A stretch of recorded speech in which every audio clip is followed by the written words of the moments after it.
Hi ಎಲ್ರಿಗೂ welcome back to Shilpa's vlog. ನಾನಿವತ್ತು ಮನೆಯಲ್ಲೇ ಹಣ್ಣಾಗಿರೋಂಥ ಹಸಿಮೆಣಸಿನ್ಕಾಯಿ ಯೂಸ್ ಮಾಡಿಕೊಂಡು ಒಳ್ಳೆ ಕರಿಂಡಿ ಮಾಡೋದನ್ನು ತೋರಿಸ್ತೀನಿ. ಇದಕ್ಕೆ 1 ಸ್ಪೂನ್ ಸಾಸಿವೆ, 1 ಸ್ಪೂನ್ ಮೆಂತ್ಯ, 4 ಗಡ್ಡೆ ಬೆಳ್ಳುಳ್ಳಿ, 1 ಸ್ಪೂನ್ ಉಪ್ಪು, ಚೂರು ಅರಿಶಿನ ಇದಿಷ್ಟನ್ನು ಹಾಕಿ ಮಿಕ್ಸಿಗೆ ಹಾಕ್ಕೊಂಬರೋಣ. ಇದಕ್ಕೆ ಸ್ವಲ್ಪ ನೀರು ಹಾಕಿ ರುಬ್ಕೊಳ್ಳಿ ಫ್ರೆಂಡ್ಸ್. ಇದನ್ನು ಬ್ಯಾಚುಲರ್ಸಿಗೆ ಕೊಡ್ಬೋದು, ಹೊರಗಡೆ ಟ್ರಿಪ್ಪಿಗೆ ಹೋಗ್ಬೇಕಾದ್ರೆ ತಗೊಂಡೋಗ್ಬೋದು, ಆಮೇಲೆ ಬಾಯಿ ಕೆಟ್ಟಾಗಲೂ ತಿನ್ಬೋದು. ಸಖತ್ತಾಗಿರುತ್ತೆ. ನೀವು ಒಂದ್ಸಲ ಟ್ರೈ ಮಾಡಿ ನೋಡಿ. ಈಗ ಇದಾಗಿದೆ. ಇದನ್ನು 7 ದಿನ ಬಿಸಿಲಲ್ಲಿ ಕಂಪಲ್ಸರಿ ಇಡಬೇಕು, ಆವಾಗ ಟೇಸ್ಟ್ ತುಂಬ ಚೆನ್ನಾಗಿ ಬರುತ್ತೆ ಫ್ರೆಂಡ್ಸ್. ಇದನ್ನೇ ಬೇರೆ ಬೌಲಿಗೆ ತಗೊಳ್ಳೋಣ.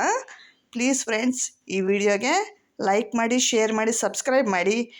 ಡೌಟ್ ಇದ್ದರೆ ಕಮೆಂಟ್ ಸೆಕ್ಷನಲ್ಲಿ ಕಮೆಂಟ್ ಮಾಡಿ. ಓಕೆ ನೋಡಿ, ಇದಾಗಿದೆ. ಈಗ ಬಿಸಿಲಿಗೆ ಇಡೋಣ ಈಗ ಇದನ್ನು. Okay bye friends, thank you.